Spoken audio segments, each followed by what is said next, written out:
Well, we should probably begin. I think we're all here. Steve Svam said he might be able to show up late, but um, someone ended up having a problem he had to help deal with, so. um, And, um, and then I never heard from Ruth, so I left a seat open for her in case. I don't know if she's back yet. Oh, is she? Yeah, She was gone. On a trip with her daughter. Yeah. Oh, well, that's why she didn't respond. Yeah. Okay, so anyway. And there are a few people that couldn't make it this month, including Darsha, so I didn't bother to put the screen down, but anyway.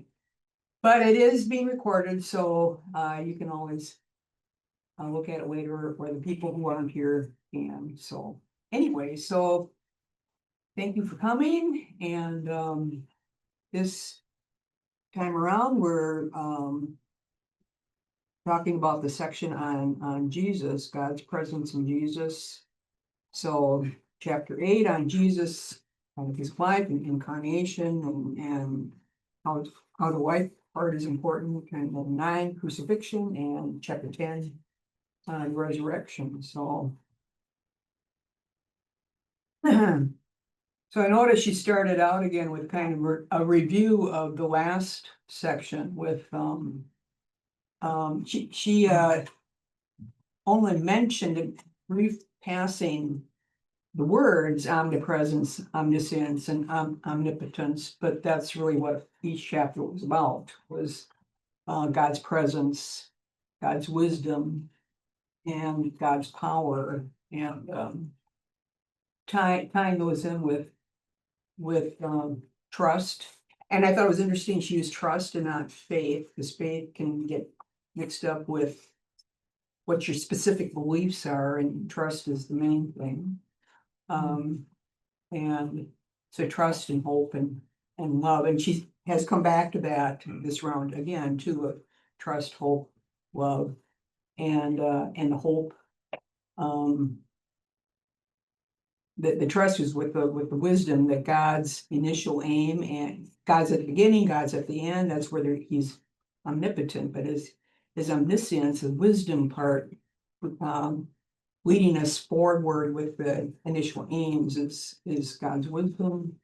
And that's where trust comes in, and to take care of our fears. Love is the answer to loneliness and alienation, and hope is the power of God that answers injustice. Where in justice, we hope for justice, we work for justice, we know justice is never complete until chapter 16, she keeps bringing up. Chapter 16 has all the answers. With that. We could have just read that. Yeah, well, we did last year. We'll review that. I thought that was a wonderful chapter. That really just bowled me over, so I'm looking forward to that again, so. Anyway, so maybe we take those 3 things, chapter 8, 9, and 10, take those in order a little bit for conversation. But so for Jesus, there was a conversation starting over here with incarnation and the humanity of Jesus, or the presence of God in Jesus. Any comments or that you want to share or start with? The church has only been fiddling with this for several thousand years.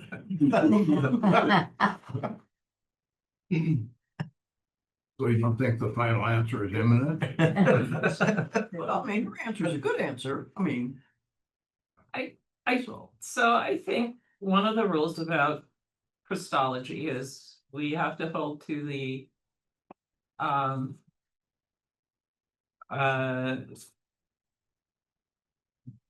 full divinity of the full humanity of this person, right?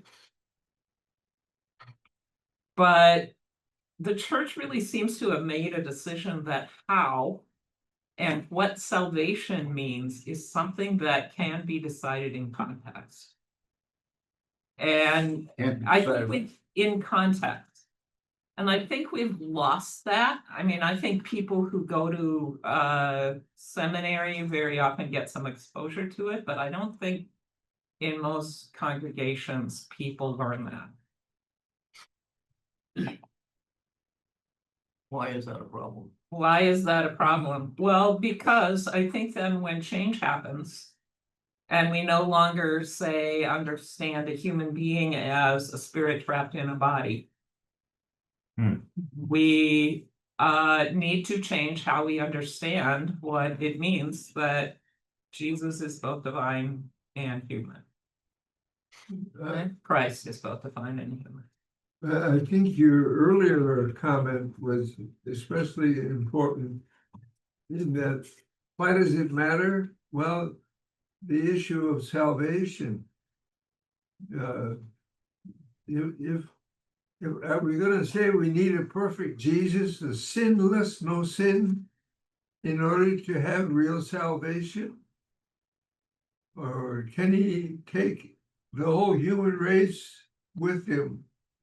Is there a way in which we can envision the Abelardian teacher model as comprehensive?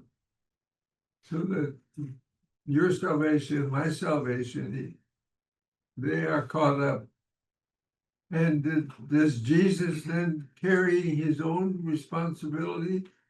On 107, she does say he's not fully responsible for where he is because we don't choose our past. He didn't get to choose his past, presumably either. So, but you know, on 93, you get those three conditions. You have to be have the initial aim fully incarnate. Three conditions, and the third one is the human recipient has to be fully cooperative. The human Jesus, the human nature of Jesus could have rejected his mission. That's essential. He was faithful to his calling. Some of you know that little book by Leslie Weatherhead, The Will of God. It's about 90 pages, tiny book. That Weatherhead says, what are we going to say about not my will, but your will be done? In what sense is the death of Jesus the will of God? Well, if you go with Anselm and you're going to have a substitutionary atonement, then you have to have a perfect Jesus to get the score points. They have to be high enough that you can pay off the debt. Marcus Borg says Jesus died not for our sins, but because of our sins. That makes a big difference. Well, that because word is important, yeah. You know, what's the salvation going to be? So this is not far from the Lenten season. We read into the suffering of Jesus. How important is it that we know these answers? I mean, God will be God. That's kind of where I am. I think God will be God, but I think it is important for our choices. Our choice. Our choices. So I can't go into a lot of detail about this, but I'm struggling right now with some decisions being made in my congregation about the importance of money versus the importance of caring for people. And it matters theologically, I think, that we understand and act as if the caring for people is the priority. By caring for people, we care for God.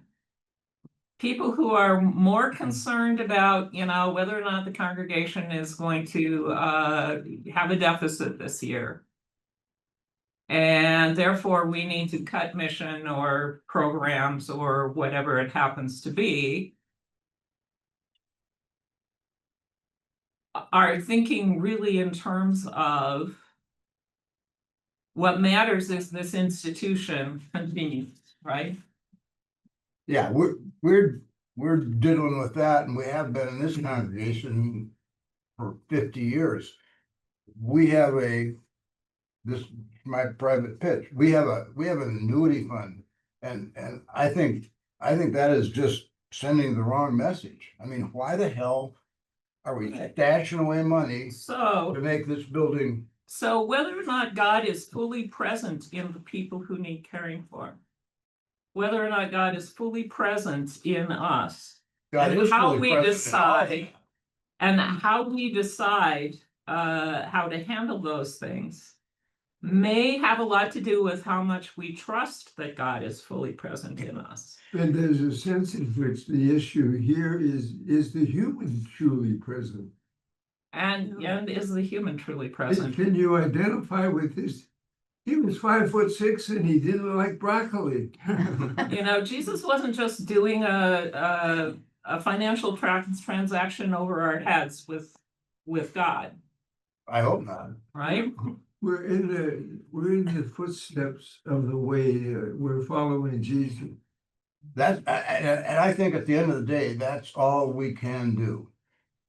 So then it's important to understand the life of Jesus. So if we can go back to there, the idea of Jesus healing and teaching through parables, but mainly the relationships that where he was reaching out to to those that were considered outcast or not in the circle. And instead of clinging to power, he goes to the cross. Right, exactly. I don't think we're very good at going to the cross. And the you know, you were saying, you know, Jesus, thinking of Jesus as human and divine, and then you also brought up context. I think that's part of a problem for a lot of people too, is that they think of Jesus as being, the Jesus on earth as being both human and divine, in a way that makes makes Jesus a superhuman and not Yes. human.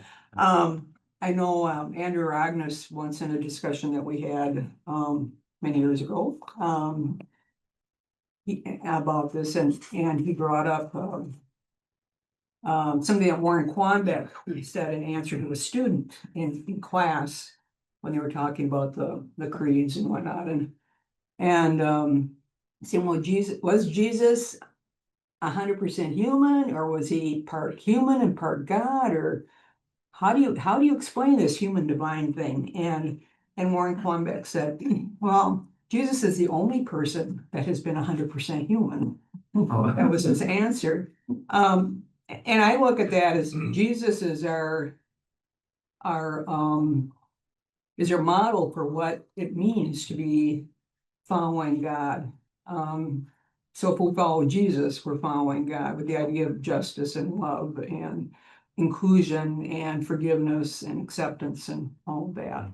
The divine part, I mean, think of God has always been a saving God from the beginning of the history.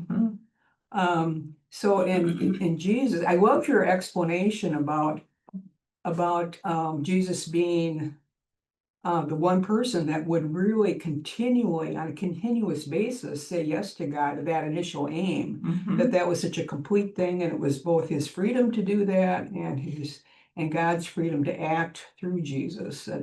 That was a really important thing. The divine part comes in the resurrection, you know, where Jesus is part of included in God, and yet we are all to be included in God eventually. So I've been struggling the last couple of years. Well, should we really explain the Trinity? Is Jesus an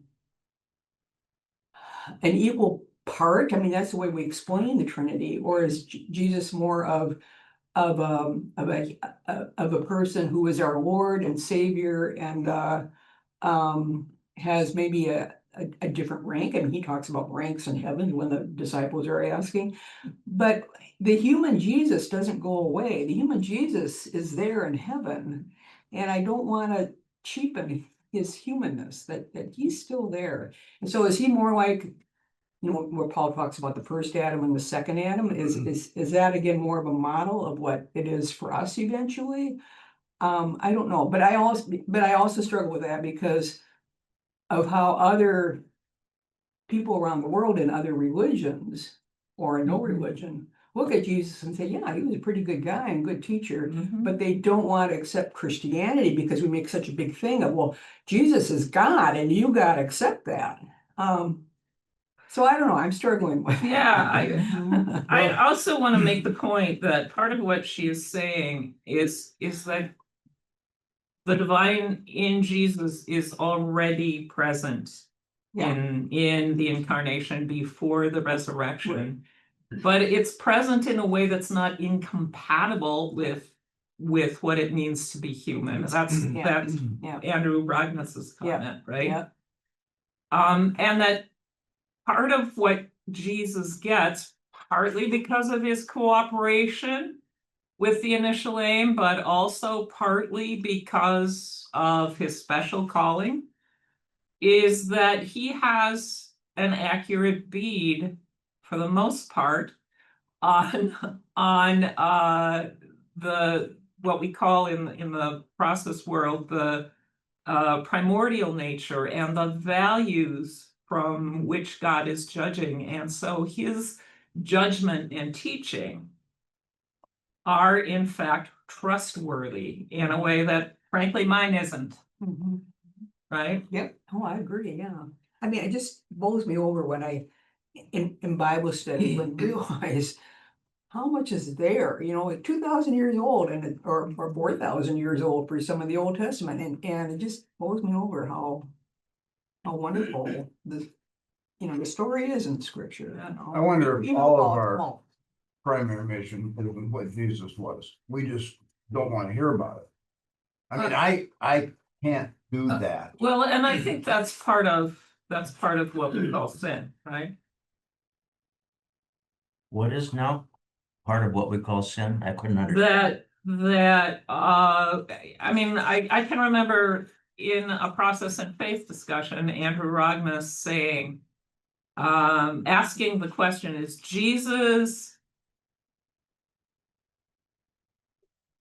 is God present in Jesus in any way that is different from God being present in us? No, And the answer is essentially no. But exactly what you're saying, we don't want to hear that. Yeah. That's the whole thing. And so we are busy rearranging deck chairs on the Titanic while other people are suffering and we're not doing a damn thing about it.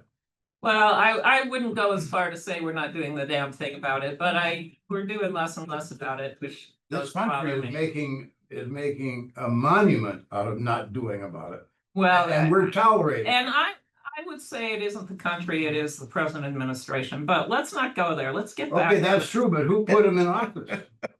I mean, Can I ask a question here about Jesus' humanity? Yeah.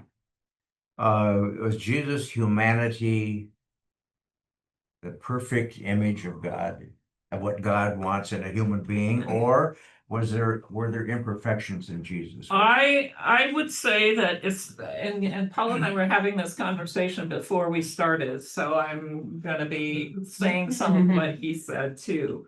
But I would say that what she calls structural sin, what we are talking about in terms of structural sin, Jesus was just as trapped in that as you and I. just as what? Trapped in that as you and I. He did get initial aims to help. She refers to it as reversal or upending, or there are lots of different verbs she used to help upend that process and reverse it. That's the healing and healing on the Sabbath and all of those other things that are part of the stories that we learn about Jesus. But, you know, when he's faced with the Canaanite woman who asks for healing for her child, he calls her a dog. What's that? That's like the N-word. Yep.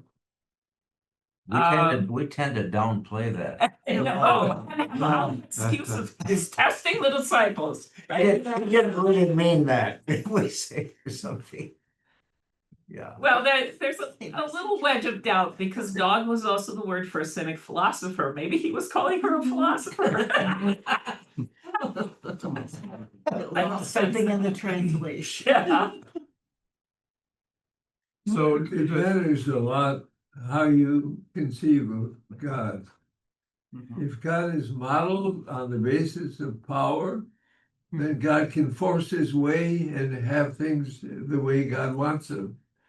If God is modeled on the reality of love, then God works with the world.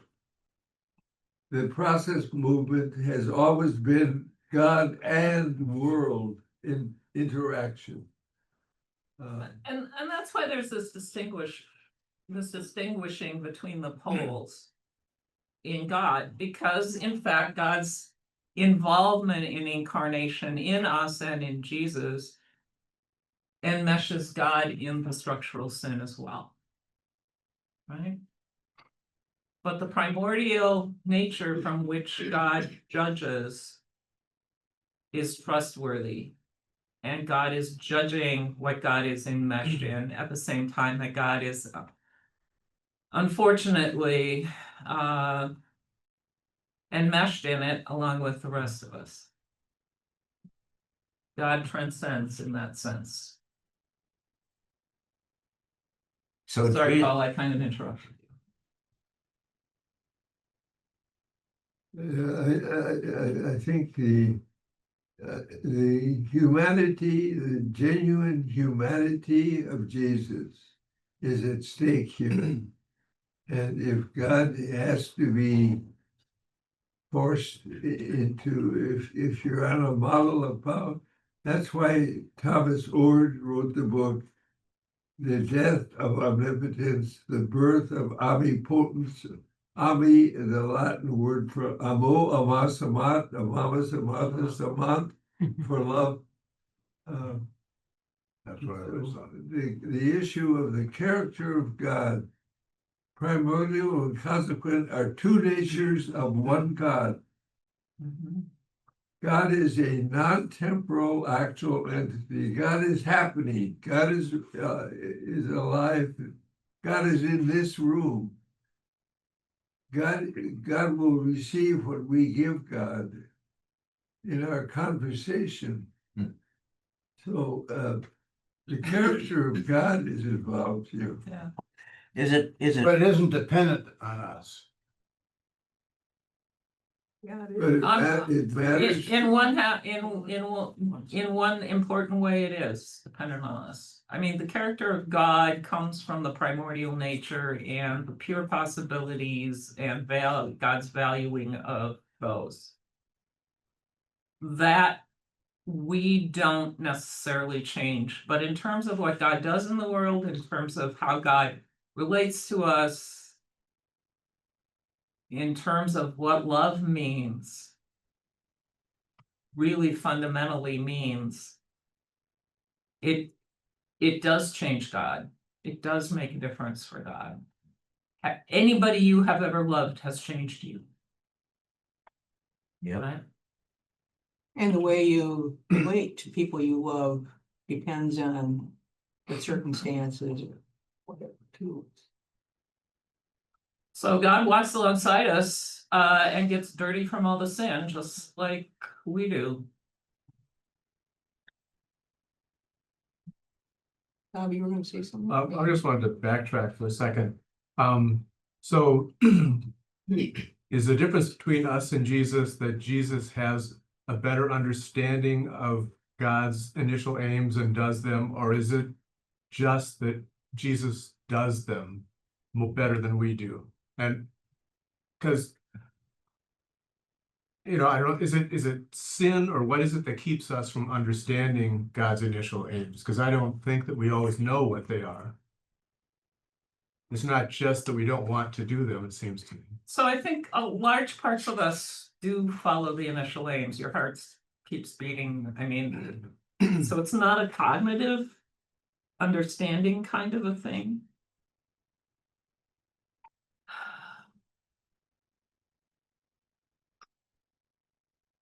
But I do think you can jump in here when you when you hear me going wrong. I do think what she is saying is that Jesus receives, as part of the initial aim that Jesus gets, Jesus receives this sort of double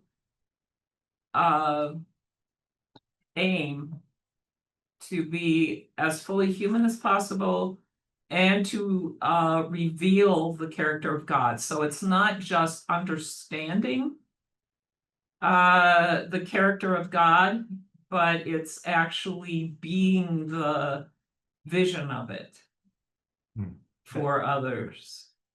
She likes using what Cobb has developed, the two natures, so that this guy, 160 pounds and 5'6".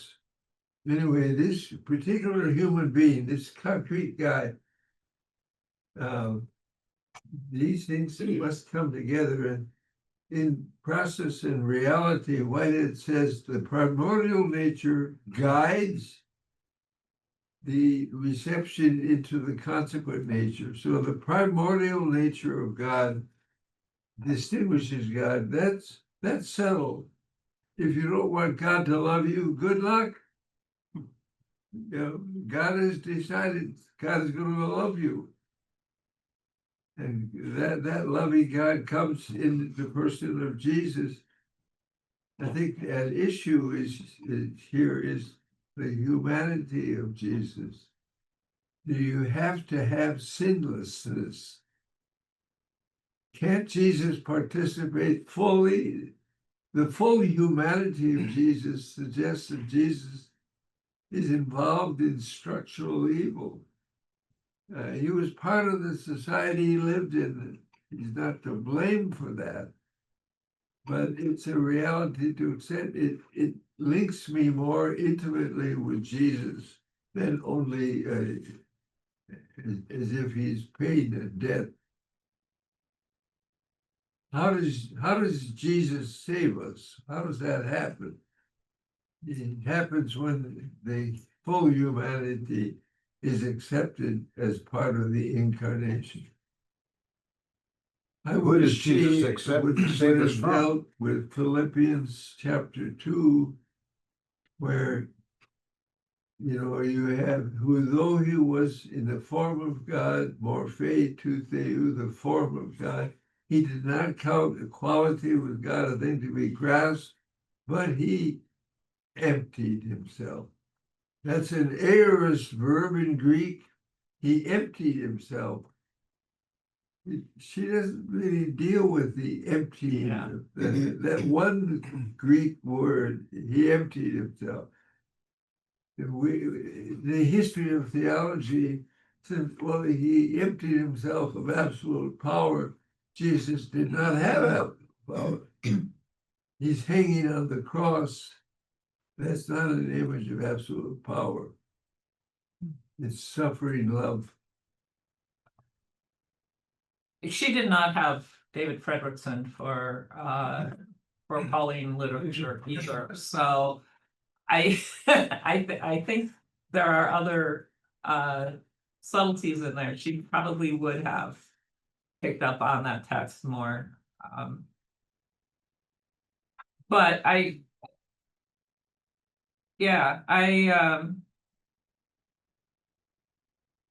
I quibble with what you said about Jesus sort of gets a double hit on the initial aim. But if that's true, then he isn't, then we really aren't like him. And he isn't fully human if we aren't like that. well, so I think we are. We are Post- what? I think we are post-incarnation. And I understand that's a little supersessionist and I haven't worked out how that works. Very supersessionist. But I think, because of the revelation in Jesus, she goes on to talk about a field of force, right? John Cobb also talks about that and so on. Because of that, we do get that aim, only we get it through Jesus and the field of force. And speaking of supersessionism, I think this goes back to Irenaeus and the the dispensations.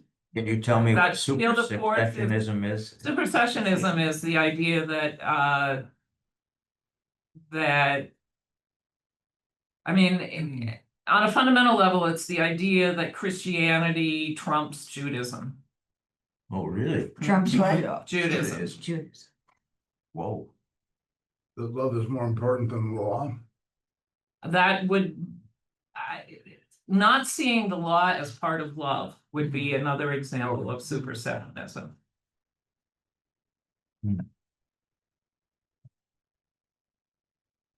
Chris, then you're faced with Islam. Does Islam supersede Christianity? Oh, Islam believes it does. It does. I mean, I think there are ways of getting around that, but I haven't figured out how to get around the supersessionism inherent in the incarnation. But If Jesus is both a historical human being and the revelation of God in new form, then in some sense it changes how the past. is it not so much new form? It's a choice between the two gods that are presented in the Old Testament. What, And the one that is Abrahamic, Jesus, I would see as a continuation of that. what's the other God? Noah's God. What? Who is deterministic and all powerful and Okay. wipes everybody with the flood and then wants to start over again. I mean, this is a really powerful controlling. Okay, and you'll notice more fundamentalists tend to go there. But I would say process folks and so on, if you're looking, the God that is slow to anger and abounding in steadfast love. I mean, Judaism isn't, or Jesus isn't that far from the Judaism he grew up in that regard. Absolutely. I agree with that.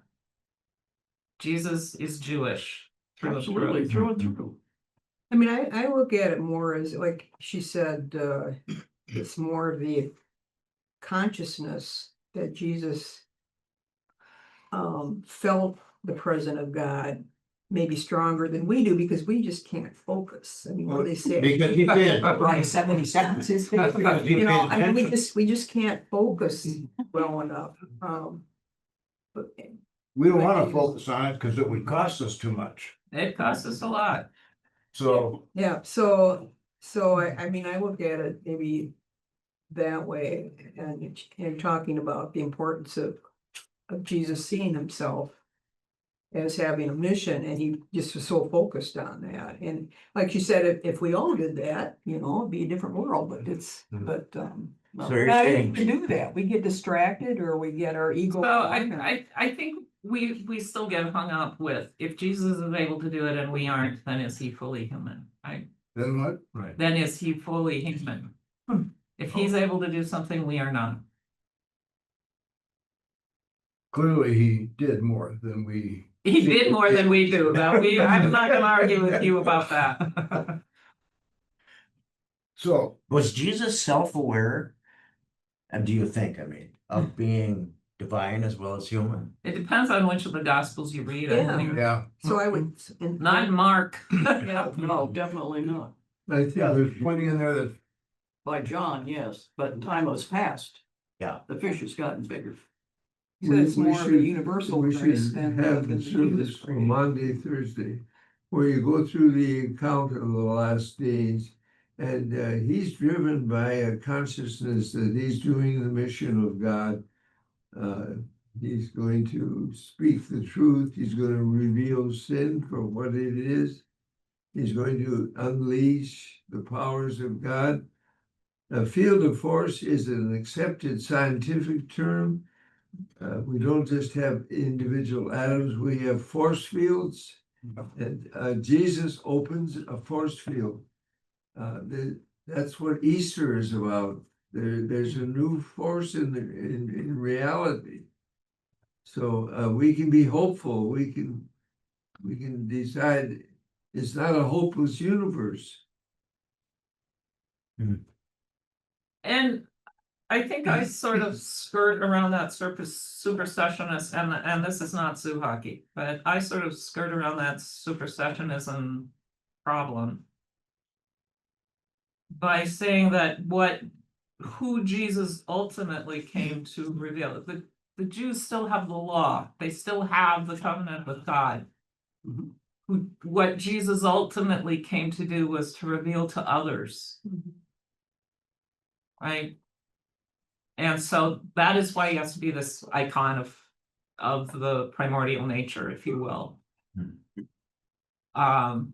Because in that era, you would have had to have been born a Jew. Mhm. There wouldn't have been any converting to Judaism because frankly, if you're in the Roman Empire under siege, it would be a stupid thing to do. So what he's able to do that nobody else had at that point or was not interested in was, you're right, to open it up. So others could see who God is too, but it's still the God of Judaism. Mhm. This is a little different. When I counsel with people, I often talk about God as being, with them in their joys and sorrows, so don't worry. But the thing I want to say, like on page 94, it talks about women, and it says Jesus was not considered improper to participate with women, and so I'd like your thoughts about that. 94, can you tell me what paragraph? There is also a reversal with regard to women, Yeah, where was it? middle of the page. Jesus said there will be no, Oh. no. Therefore not considered proper, right in the middle of page 94. Yeah. Jesus' encounter with a woman from Samaria. Here are the prescriptions. Prescriptions against her would have been on 3 counts. She was a woman, and So therefore not considered a proper participant in theological dilemma. And so, is that still the case today? Oh, boy. in more than 50% of the Patriarchs Christian church. believe that, others don't. In more than 50% of the Christian church, yes, that is still the case today. Wow. Which means That's 50% of the Christian church doesn't care what Jesus said. Right? I think they have other explanations. Oh, I bet they do. So I was just wondering about your opinion about women. I think one of the things that I have learned, primarily through Jewish colleagues and interpreters of the Christian scriptures, is that in fact we have a very stereotyped understanding of the role of women in that age, and there were in fact Pharisee rabbis at the same time that Jesus, who were women at the same time Really? that Jesus That's was, a revelation. and that this was, as it kind of is in our time, although we often push it away. This was a time of great ferment in social structure. Some Christian women theologians have really also looked at those Christian scriptures and named this, which is where Marjorie Suhaki gets this. Elizabeth Schussler Fiorenza is somebody she names in literature, who said, you know, when we see the story of Mary and Martha, what we really should be looking at is this is a story of who gets to serve communion. Really? Never thought about that. Yep, good thought. Really? Interesting. Oh,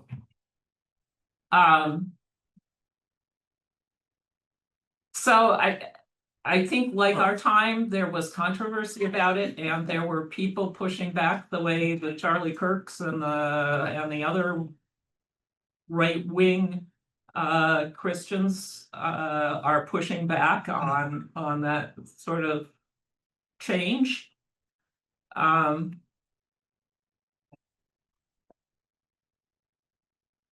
But I do think in the sort of rural conservative areas where Jesus taught, I think it was unlikely for most people to encounter women as authorities, as educated, as religious authorities, and certainly not because the Roman Empire was much more repressive of women. And certainly not as political authorities. Thank you. Do you think Jesus ever had sex? I don't. When we're talking about the full humanity of Jesus, that's an inevitable question, isn't it? It's unanswerable. We don't know. It's also possible to be fully human without ever having sex. Yeah, I understand that, but no, I don't understand that. I've heard that. Is there I'd like to mention, one of the things that Suhaki does here is acknowledge that a process person is working with the model of an actual occasion. And you and I are not actual occasions. We are strings of actual Societies, we occasions. call them. So the charge against process that it's Pelagian or even worse, semi-Pelagian, that charge is based on the analysis of the response of the actual occasion. So the move from the actual occasion to a human being who is a string of actual occasions is an important move, and she makes it in a number of ways. There is an appeal to this passage on 93, where the third condition is that the recipient fully adopt. Well, that's about the actual occasion. That's not about a human being. So you got to track that back to the actual occasion. Societies of actual occasions, where human beings are actually societies of actual Yeah, sure, occasions, sure. are very, very complex. Humanity, being human, is very, very complex, and I'm just going to say part of what we accept as Christians is that Jesus was very, very complex, like we are. Right?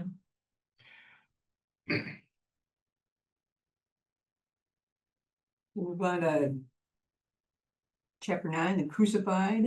can I ask one question before we get there? Can you respond to this statement on the bottom of page 91? I have this edition, so I don't know. Page 91. I think most of us The have. fourth element of that's quoted there, where Suhaki says, if all of this is to be achieved by a human person, incarnation cannot be a once for all happening, but must be a continuous process. What does she mean by that? Just what Paul was talking about. Day by day, Jesus had the initial aim of God primarily set, the initial aim of love, transforming love, the harmony of harmonies. Jesus, each moment in Jesus' life, there was a pause, there was a challenge to bring these together, the human and the divine. So she uses the term co-constitute, the human and the divine together co-constitute. The recipient has to have a role. Jesus does not save mock dummies. Jesus saves human beings. What does that mean? There's agency, there's will there. We're not zombies. No, we're not. Love it. Thank you. Appreciate that. But do we have control of that? Do we have control of what? Well, the broader thing, do we have any control over our own salvation? We have choices. We have choice. And do non-Christians make those same choices? We all make choices. That's part of being human, is freedom to make choices. Well, like Paul said, if you want God not to love you, good luck. Right. We can't change the primordial nature of God. Okay, and We can affect how we get included into the salvation that God receives in the consequent nature. We can affect that. okay, I have, If I become an ICE agent and go and beat up immigrants and citizens in order to make a good TV show for Donald Trump, that affects what God has to deal with in terms of the ongoing salvation of the world. okay, so how heretical am I by believing that all human beings will have salvation because that's what God wants? And so I guess the extension of that would be that, you know, we can't make God not love us. That's right. And so. I think that's true. I like what you said. Yeah, I think What? the I like process. what you Yeah, said. process. Absolutely says yes. Well, Everybody's Therefore- already participating. Yeah. They may not know it, okay, but it's part of who they are and they're all getting initial aims just like everybody else. Now, they may do really nasty things in spite of whatever the initial aim is. That's their Yeah. choice. yeah, But there isn't anything that can put them outside of the love of God. Read Romans. Even when we can't make choices because somebody else makes them for us. why are you turning this on? I think the other question, and again, this gets to the reign of God and the reign in God. I think the other question though is, what do you mean by salvation? Biblically, salvation does not mean going to heaven after you die. Right. Yeah, and I don't know what it means. It means God is constantly in the process of pulling out the best possible scenarios Right. for humankind, even when God has to suffer in the process. Which is all the time. Everything that happens, God suffers. So making a statement like that, salvation doesn't then mean going to heaven when you die.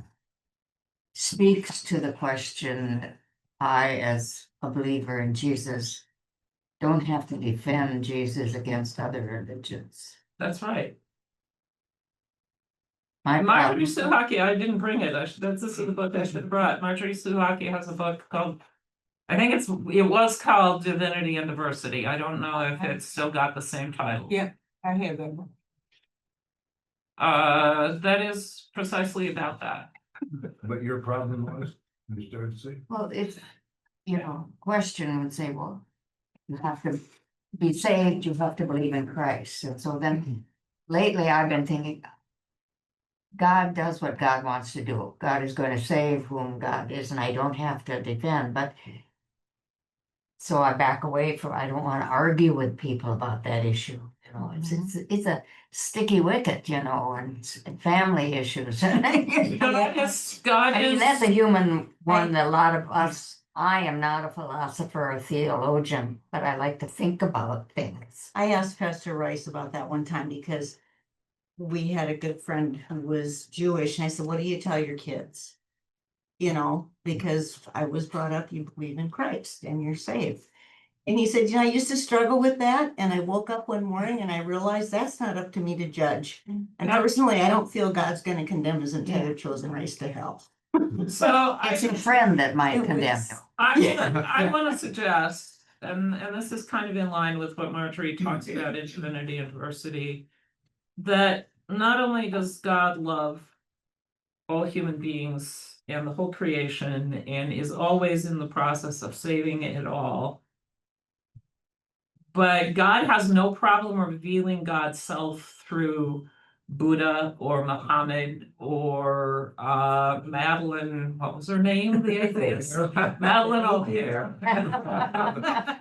God can work and be present and helpful in all of them. No, God is working and is present. Yeah. My granddaughter would love hearing.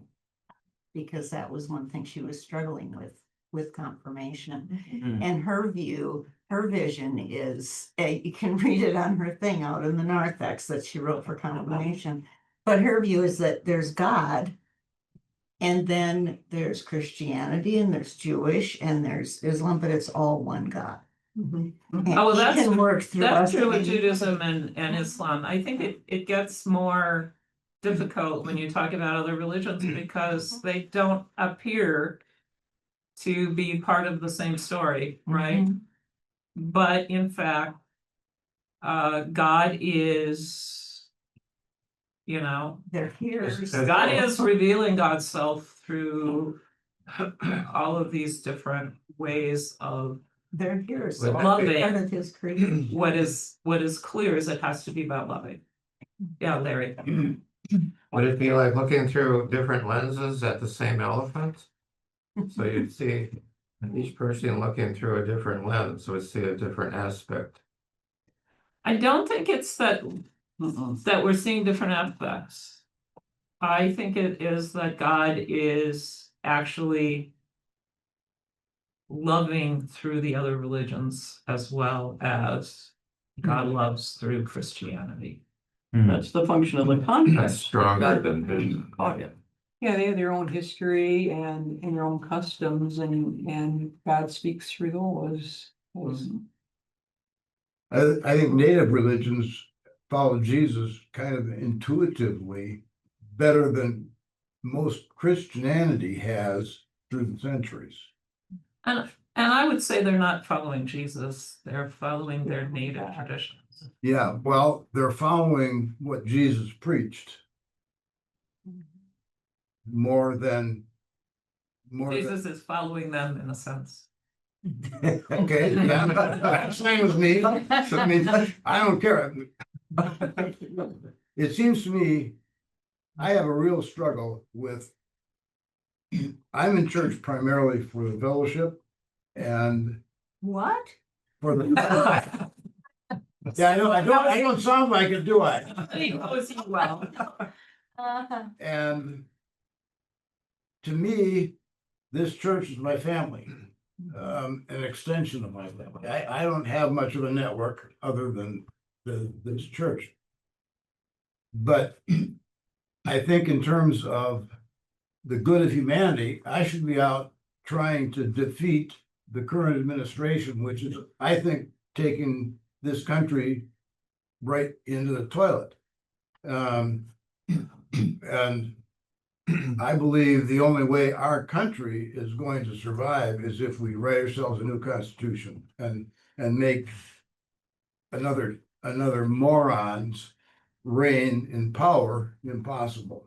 On the way here, I was listening to NPR, of course, and they were talking about stories of what's happening in Chicago. And so when I first turned the radio on, they were saying St. Paul, and I thought, oh, St. Paul, Minnesota, but it was really in Chicago. And this woman who's been here for 38 years, and she is a Spanish speaker. She's gone to church every day of her life, and now her kids are begging her not to go. So she Because goes they to do. attend, yeah, because of they fear for her. Yeah. Yeah, so it's just painful to listen to. It's like what, and my thoughts are like, okay, I want to go into that neighborhood, you know, but I'm not going to. But it's that feeling of this is, you know, the absence of love. This is and fear. It's kind of what I learned a long time ago. When you have fear, there's no space for love. You know, but when you have love, there's no space for fear. So it's like Christ's presence, you know, yeah, and the whole thing that's going, it's just crazy making. I like that. Yeah. But then the people that set up those programs like ICE and others, meanwhile, the higher ups there, they meet and have prayer meetings. Oh my So God. turn that over. Oh, yeah, there's no love there. Yeah. Don't say anything. I have to go to the men's room. Don't say anything.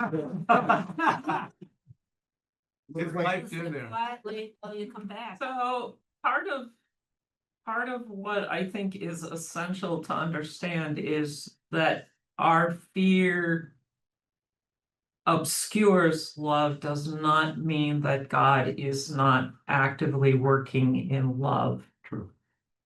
In us and in that person.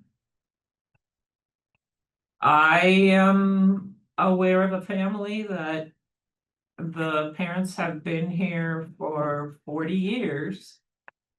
Their children came young and have DACA. Their grandchildren are all citizens, and yet the parents have decided to return to Mexico, never to be able to come back here and visit with their children and their grandchildren. I don't know how old he is now. Yeah, Because they don't want to go to separate detention facilities if they're caught. I have a godson who we don't really communicate very much because he's, you know, he's an adult, he has his own life. Years ago, it was his desire to be an ICE agent. And he is an ICE agent. His wife immigrated from Malaysia.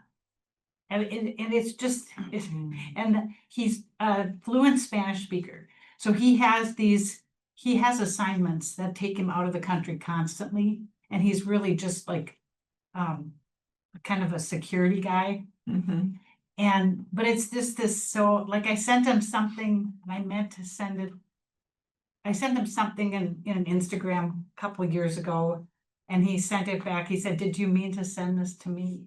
And I meant to send it to his brother, his younger brother, but it was this whole, it's so, it's just treacherous what's happening. In 2006, the youth gathering was in San Antonio.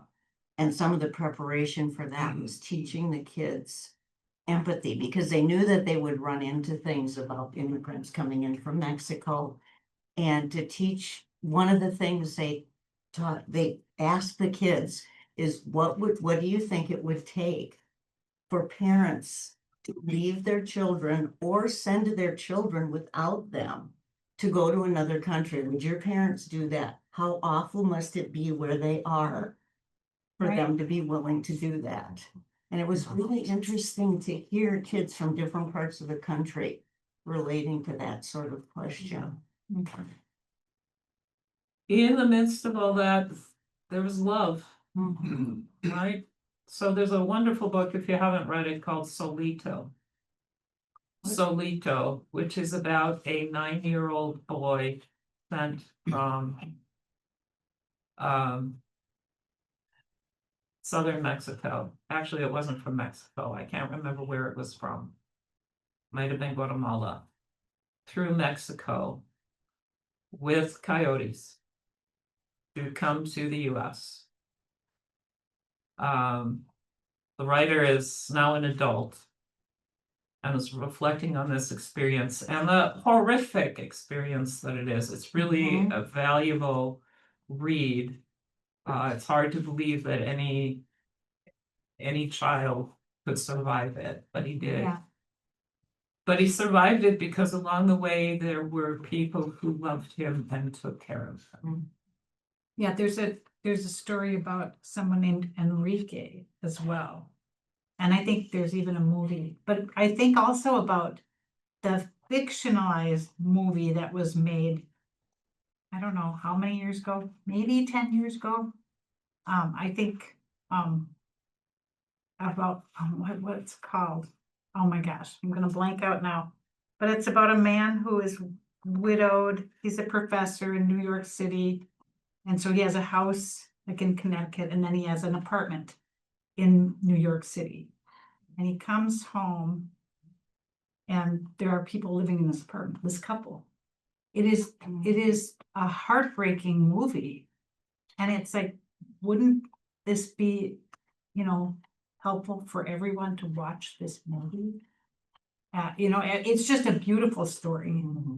I'm just blanking. I've seen it a couple times and I actually watched it recently. So the But question next time you is, see it, email me. Well, I'll Google it and find out, because I think one of the guys in the movie, the man, the white guy, the wealthy man, who is grieving, I think he won an Oscar. Where he was up for an Oscar because it was just so well done. so this is where we get that primordial versus consequent nature of God problem, right? In watching and hearing about these stories, maybe knowing the people, we experience the judgment of God in the heartbreak. I think one of the things I grew up with is the idea that the judgment of God was wrath and God's gonna get you if you don't, Yeah, right? That's not the judgment of God. The judgment of God is the cross. It is heartbreak. It is, I will suffer in order to make something come out of this that is salvific, That is what? that is salvific, right? The name of the movie, I think, is The Visitor. And so God's involvement in the consequent nature and in all these events that are in the immediate past in each moment is, as Whitehead says, the tender care that nothing that can be saved is lost, even that which in the world is mere wreckage. Well, say that again slowly. The tender care that nothing that can be saved is lost, even that which in the world is mere wreckage. And so, in Trump's view, that would be any brown person. well, we're not talking about Trump's view I now, know. we're talking about I God. know. I understand Trump, I don't understand God. And so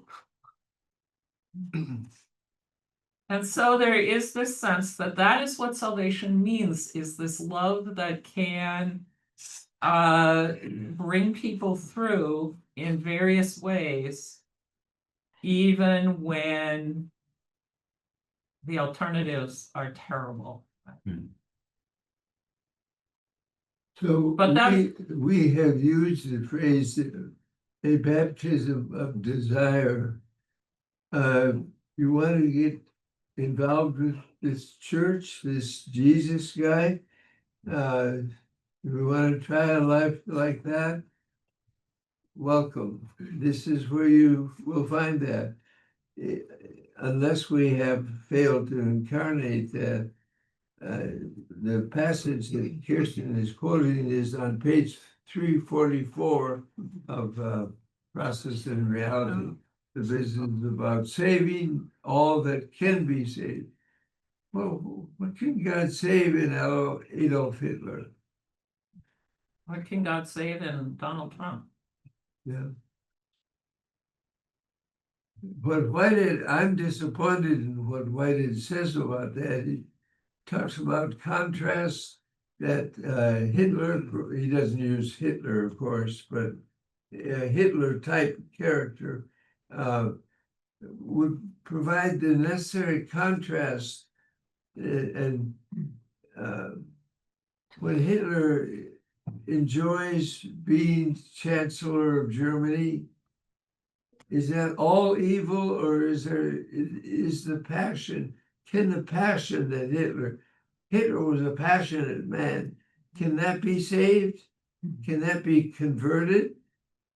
I've used that the be reversed? image of jujitsu. The jujitsu expert uses the power of the enemy and wins the combat. Do you always can you use the power of the enemy? Can you use Hitler's power against Hitler? Maybe God can save that energy, that passion. Maybe that's where my vision of Donald Trump spending the last years of his life cleaning the latrines in the national park. Yeah, I think about like the Scrooge story, you know, like when is he gonna be visited? I pray for that every day. I go back to even with those, though, those Hitler and Trump and anybody like that. They were babies in somebody's arms at some time. And what awful things happened that created that desire to destroy a whole nation, a whole bunch of people. I mean, and I had a friend call me one time and he says, how do you teach empathy? And I said, well, my kids, I would ask them, how would you feel if that happened to you? He says, that doesn't work with my boys. They don't understand it. And I think that gets down to a lot of what happens, the empathy, the people that don't understand why an immigrant would come here, why they would leave everything that they know of their home and come to a strange country, not knowing what was going to happen. I mean, think, yeah, I think what I struggle with is empathy's not enough. I have to do something. Yeah, Yeah, yeah. Yeah. what though? Mhm. Yeah, that depends on the circumstance, I know, but We're coming up to the reign of God. And here Suhaki makes a contribution. We'll talk about that on December 8th. But, where there is an ongoing life. And what is the vision? I've got a great grandson now. What will life be for him? What hope can you have? I have a friend who lives on a farm, and she drives into the city occasionally, and she notices the rolling hills, and she finds hope. God will be the creator again. Those hills are not without potential. Maybe we aren't even close to the Paris Accords. We're looking at disaster, but God is a cosmic God. The process God is involved in every happening. You don't want to bet against that God. God just might bring something on. There'll be a new creation. Well, what is the hope for your great grandchildren? Yeah. We're not going to be watching the market day by day. The market will collapse. Tom. In the process. If we can, it's already 1/4 after, so if we can get back to just, crucifixion and resurrection. In the chapter of crucifixion, there was something, I mean, I have no problem. I've always thought of God was there in the crucifixion. God was also on the cross, or felt everything that Jesus felt. I always think of that short story that I heard back in Judaism classes. We studied the whole Holocaust about the prison camp where for some reason they decided to hang so many people, and one of them included a little boy. And the little boy is hanging up there, and he's not heavy enough to die quickly, so it's a terrible death.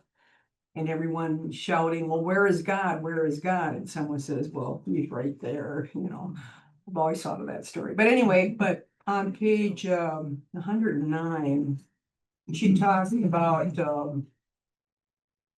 she had been talking about how God feels everything that is an example of the man who knocks the old woman down and steals the purse, and also the woman. But then she starts talking about how God feels the effect of society. And she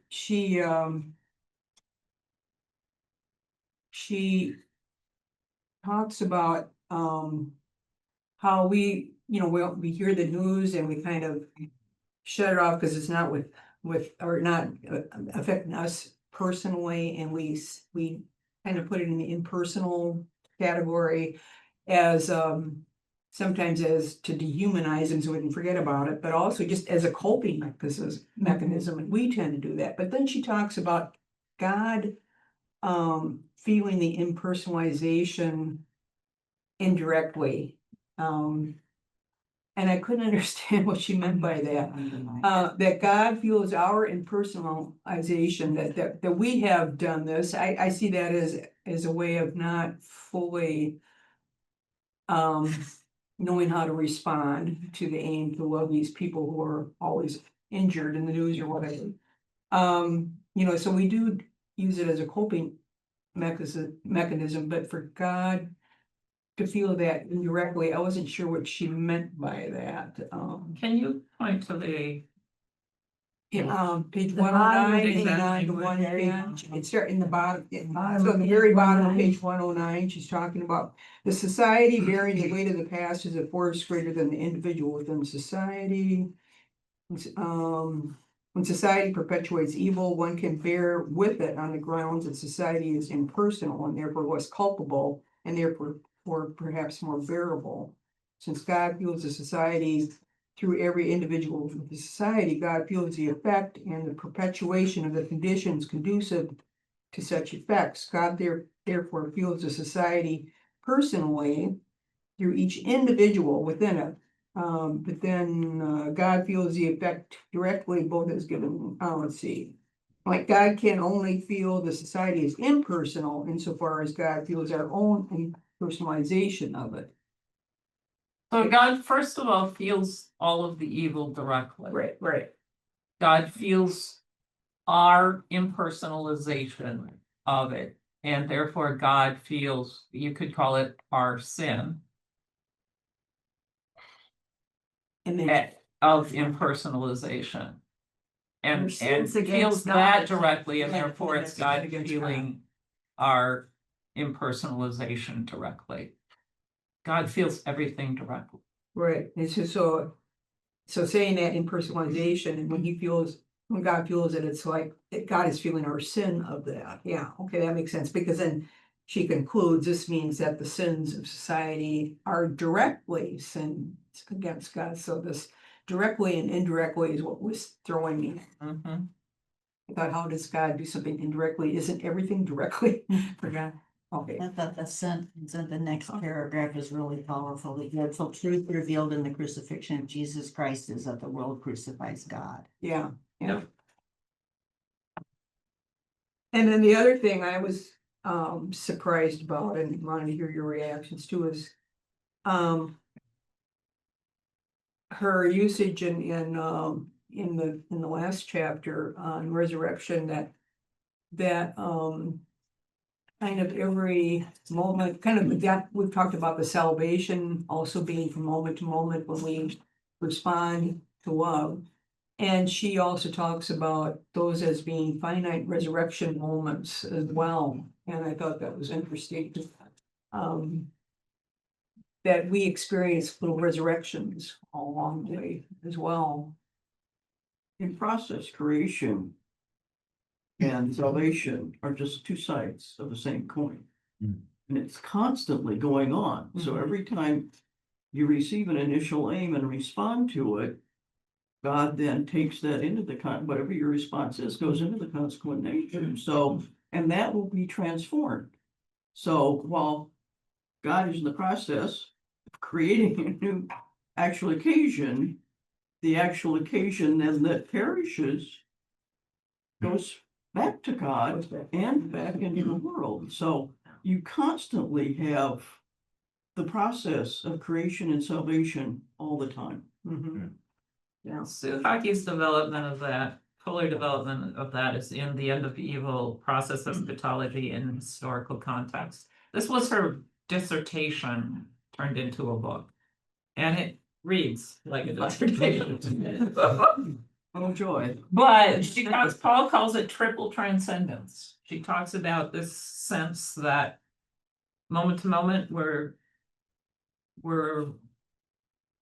everything about our lives gets resurrected into the consequent nature of God. And in that process, it's also saved and organized together. We feel not only our own experience, but we actually there have access to something a little bit more than empathy. To actually directly feeling as God does the pain we've caused and the pain of the world, which she points out would be hell if there weren't more to it. So there's then this third level of God's transforming all of this into a whole that Alfred North Whitehead in Adventures of Ideas describes as beauty, zest, and peace, right? Suhaki and Monica Coleman, who was her student, who actually wrote about this too, would add justice, right? Justice, beauty, zest, and peace. She writes a lot about justice and Yeah. hockey, I mean. Yeah. And in chapter 16, that's what you're talking about, is when it fully comes to reality and So God. then we're in tune with the whole. We have known in this process the pain of others that we have caused and that has been caused in the world, but that's not the final thing. The final thing is this experience of beauty, zest, and peace, and true justice, that, we're in our right place. Do those, this way you just described equal, or is it synonymous with resurrection, salvation, redemption? Ultimate, yeah. I mean, ultimately, yes, except that, it's being built later, instead of a one time at the end of our life death, it's being built layer by layer through our lives, right?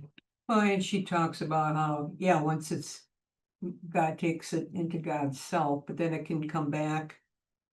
It comes back into the world.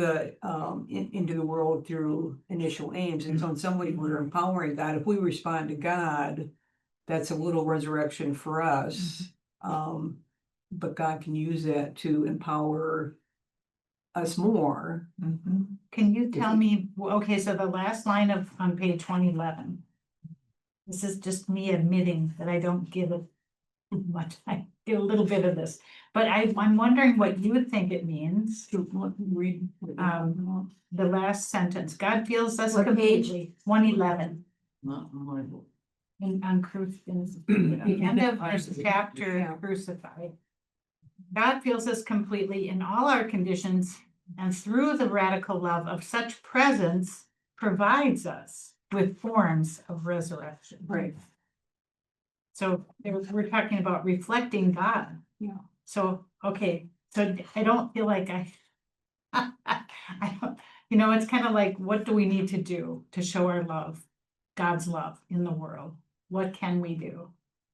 So I don't know. So- I missed in the next chapter. Were Yeah. there some answers to that?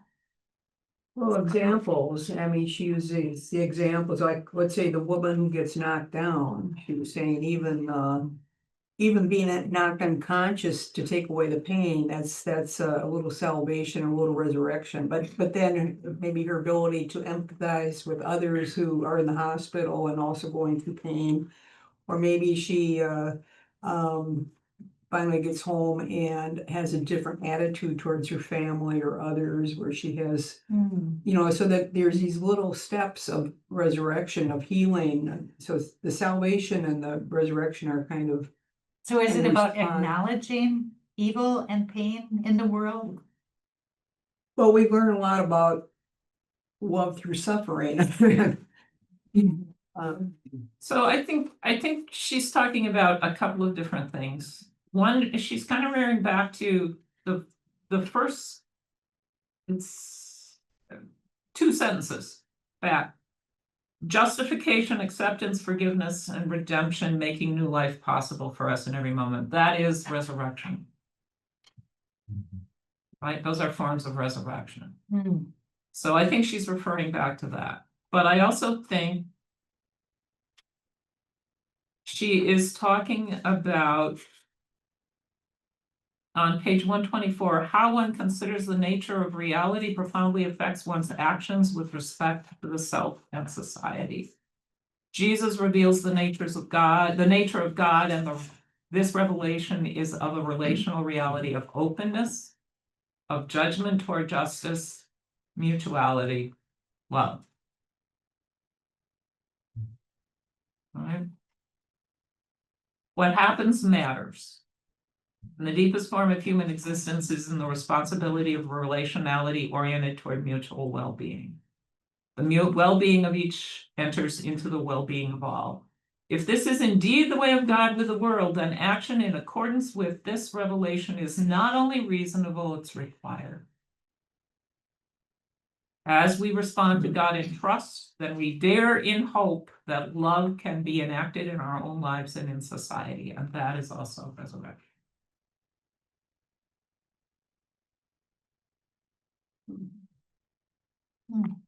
Nice, thank you. Does that answer the question? Forgot the For question. me. What does that last sentence What mean? does that mean? provides us with forms of so it's like forms of resurrection are listed on page 124 in this book. Maybe too simplistic as I've listened.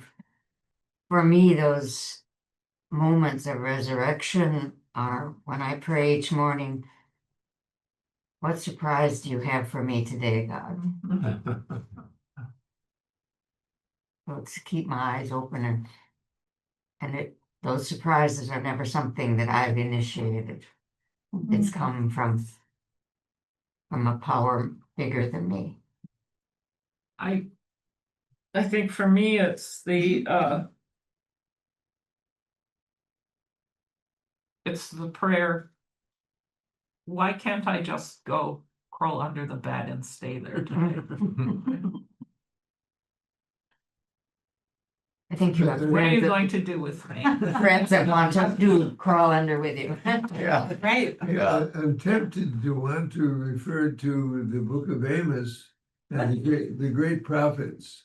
Bob and I are both working with that. And Carol has got her hooks in us. But, there's a celebratory feeling to the book of Amos. Let justice roll down like the waters, and righteousness like an ever-flowing stream. It's celebratory. And I thought of Barack Obama. I thought of standing in Grant Park in Chicago, and there was a light rain, and we had elected a black man to be president. Just imagine that. 100 years after the Civil War, a civil war. Yeah. And now we've elected a black man in the presiding office of the ELCA. Bishop Jen Nagel said the real story today is, what will the church do? Will the church live into this reality? Will it live into this, let righteousness like a ever flowing stream? The water imagery is so powerful. There's a new creation happening, and the reign of God is being experienced.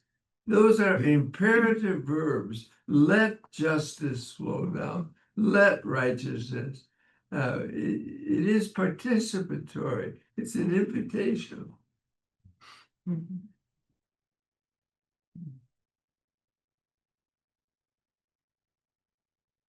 I mean, this is about the headlines that we have right now. Yeah. Something new is happening.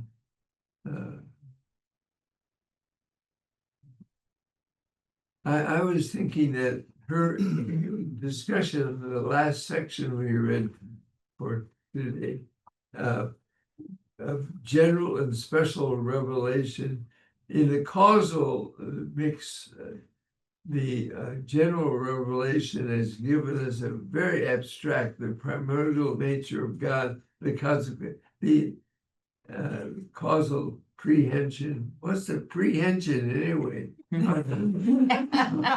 It's an emotional involvement. So Suhaki, she really challenged it. She can speak whitehead ease. She knows the whitehead language. But she's talking about ordinary life and a new ordinary. The ordinary is changing. We're living in momentous times. So I think it's a good book for us to ponder, because she's got the technical language. She's got that gold. And she is trying to write a guide. She's got these diagrams. She knows the language, and she can see well. She was dean at Washington. She was dean at Claremont. She runs the schools. She processed all these smart process women, Lynn Lorenzen, Kirsten Mabus, these process women. She guided them through the Claremont. So we're touching a major voice in process literature. I like that she brings knows the, her stuff. like you were saying, reminding us that this continuity or the continuation of creation, but also the daily salvation and resurrection that can happen in our own lives. I just thought that was an amazing part. It's after 11:30, we probably sit down. The bridge group is meeting elsewhere, but we do need to take the tables, just move them into the dining, or into the gym because of the Tanzanian dinner. So we just put them against the walls for the Are we auction. meeting again sometime? Yeah, we'll meet again in December, the second Saturday, whatever that is, 13th or 14th or Oh, 13th. 13th, and they could just. And I will have to figure out, according to the weather, if we can meet here or if we can go over to Johanna Shores where Paul is. So we will announce that as we keep an eye on the weather. In some ways, with such a huge group, it's nicer to be here. It makes zooming easier for people Yeah, who would no, like that to watch makes that. sense. So it'd be nice still to meet here in December. But if it got really icy and snowing, we might over there. So we'll see. And are we doing part 4? And the next part, yeah, the next part, which is part 4 on, Wisdom. I'll take a copy wisdom, of this. so it's Call talking about Amazon the church, or- exactly. Yeah, I think That's you what can I- get it off of Amazon. Might be able to get it off of some other. Oh, right. I gotta print it right. It was a use. Practical. Thank you. How we do it, your practice,